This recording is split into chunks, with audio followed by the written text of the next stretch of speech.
नमस्कार दोस्तों।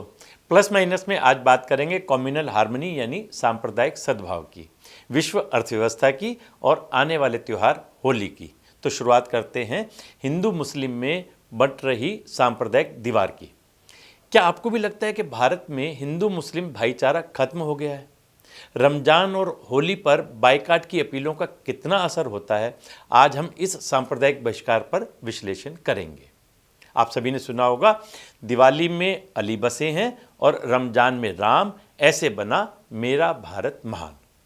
लेकिन आजकल के माहौल को देखकर ऐसा लगता है कि देश के सभी त्योहारों को सांप्रदायिकता की बुरी नज़र लग गई है।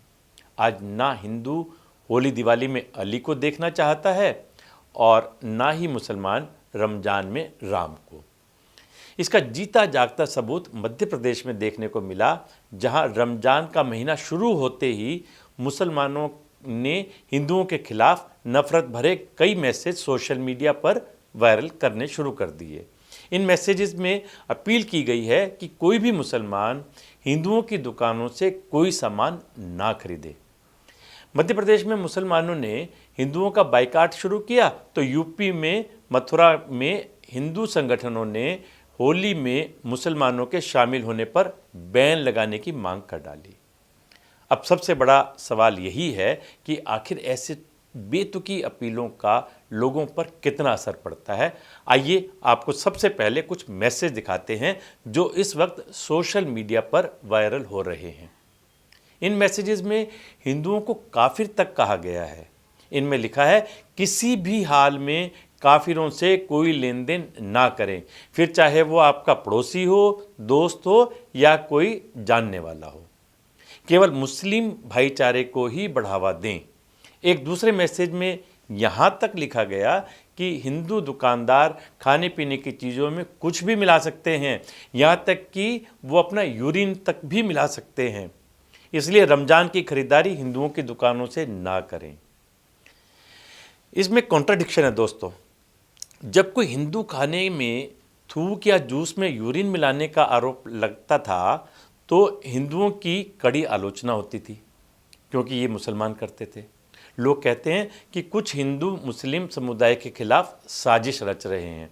लेकिन आज जब वही आरोप, ऐसी ही बातें मुस्लिम समाज हिंदुओं पर लगा रहा है तो बिल्कुल सन्नाटा सा पसरा है। कोई भी पॉलिटिकल पार्टी या संगठन इस पर कुछ भी बोलने से कतरा रहा है।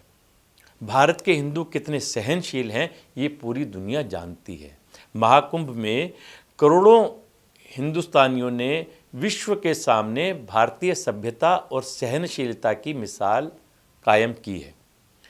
महाकुंभ में 66 करोड़ से ज़्यादा लोगों ने आस्था की डुबकी लगाई, लेकिन इस दौरान किसी भी हिंदू ने ना तो किसी धर्म का विरोध किया और ना ही कोई प्रदर्शन किया। ऐसे में सवाल उठता है कि क्या देश में अनेकता में एकता का भाव खत्म हो जा रहा है? असल में सच्चाई क्या है?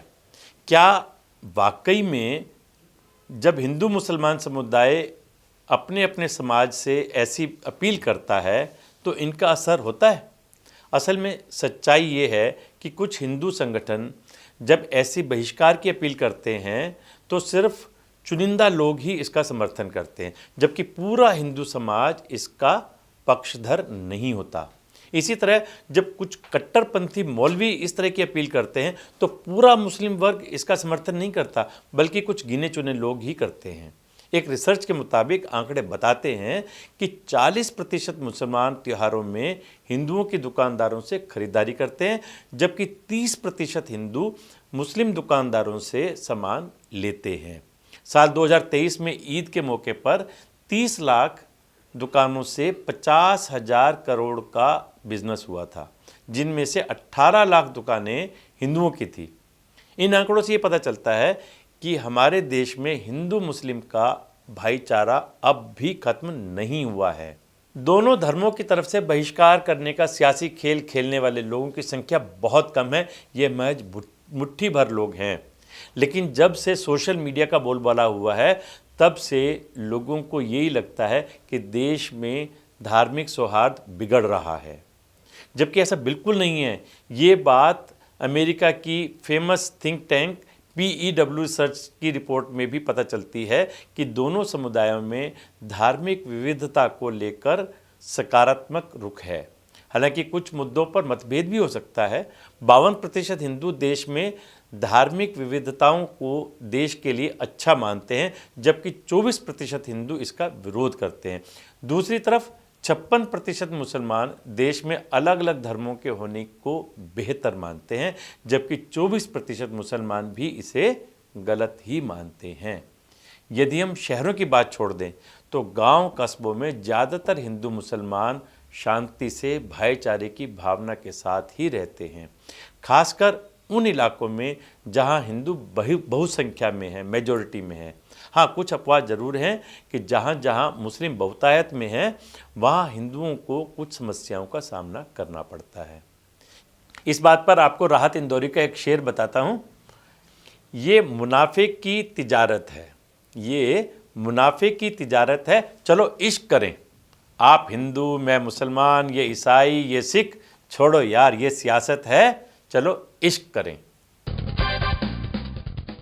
हिंदू मुस्लिम विवाद के बाद आइए बात करते हैं अर्थव्यवस्था की, जो अमेरिका के राष्ट्रपति डोनाल्ड ट्रंप के एक फैसले के साथ जुड़ी हुई है, जिसके बाद ये सवाल उठने लगा है कि क्या दुनिया में अब ट्रेड वार शुरू होने वाली है। ट्रेड वार शब्द सुनकर आपके जहन में काफ़ी सवाल उठने लगे होंगे, जैसे कि ये ट्रेड वार क्या होती है, इसका दुनिया पर क्या असर पड़ेगा और ख़ासकर इसका भारत पर क्या असर देखने को मिलेगा। जब कोई एक देश इंपोर्ट और एक्सपोर्ट टैक्स पर ऐसा फैसला लेता है जो उसके अपने तो हित में होता है, लेकिन दूसरे देश की अर्थव्यवस्था पर नेगेटिव असर डाले और दूसरा देश भी उसका जवाब टैक्स लगाकर या बढ़ाकर देता है, तो एक प्रकार का ट्रेड वार शुरू हो जाता है और इसका असर इन दोनों देशों के साथ साथ दूसरे देशों पर भी पड़ता है। अब आते हैं ट्रंप के फैसले पर, जिसने दुनिया में खलबली मचा दी है। दुनिया में सभी देश एक दूसरे के साथ व्यापार करते हैं। इसी तरह अमेरिका के साथ मैक्सिको, कनाडा और चाइना भी व्यापार करते हैं। इतना ही नहीं, इन तीनों देशों को अमेरिका का सबसे बड़ा व्यापारिक साझेदार भी कहा जाता है। लेकिन ट्रंप ने मैक्सिको और कनाडा से आने वाले इंपोर्ट पर 25% टैरिफ लागू कर दिया। इसके अलावा चाइना से आने वाली चीज़ों पर भी पहले से लागू 10% टैरिफ को बढ़ाकर 20% कर दिया। इनके लागू होते ही कनाडा और चाइना ने भी जवाबी टैरिफ लगाना शुरू कर दिया। चाइना ने साफ कह दिया है कि हम इस ट्रेड वार के खिलाफ आखिरी दम तक लड़ेंगे। ट्रंप ने अमेरिका में आने वाले स्टील और एल्यूमिनियम पर 25% आयात शुल्क लगाने का आदेश दिया है। इसका सबसे ज़्यादा असर कनाडा और मैक्सिको पर पड़ेगा। जो अर्थव्यवस्था के जानकार हैं उन्होंने साफ चेतावनी दी है कि इस फैसले के बाद मंदी का सामना करना पड़ सकता है, क्योंकि जब अमेरिका के राष्ट्रपति ने इंपोर्ट एक्सपोर्ट टैक्स बढ़ाने का ऐलान किया तो ऐसे में ये तीनों देश भी कहाँ शांत बैठने वाले थे। चाइना ने अमेरिका से आने वाले कुछ खास सामानों पर 10 से 15% का टैक्स लगा दिया। इन फैसलों से इंटरनेशनल बिजनेस पर असर डेफिनेटली पड़ेगा। जानकारों का मानना है इस टैरिफ वार से दुनिया में सप्लाई चेन रुक सकती है, जिससे प्रोडक्शन कॉस्ट बढ़ेगी और महंगाई अपने चरम पर पहुंच जाएगी। एक्सपर्ट्स ये भी बताते हैं कि इसका असर भारत की अर्थव्यवस्था पर भी देखने को मिलेगा। भारत की स्टील और एल्यूमिनियम इंडस्ट्री भी इससे अछूती नहीं रहेगी, क्योंकि अमेरिका भारत से भी बड़े स्तर पर स्टील और एल्यूमिनियम लेता है। टैरिफ वार शुरू होते ही अमेरिका, यूरोप और एशिया के शेयर बाजार में भी गिरावट देखी गई। भारतीय बाजार भी इससे अछूते नहीं रहे। दुनिया के सबसे अमीरों की लिस्ट में शुमार वारेन बफे ने भी ट्रंप के इस फैसले पर कड़ा एतराज़ जताया है। उन्होंने इसे एक्ट ऑफ वार बताया।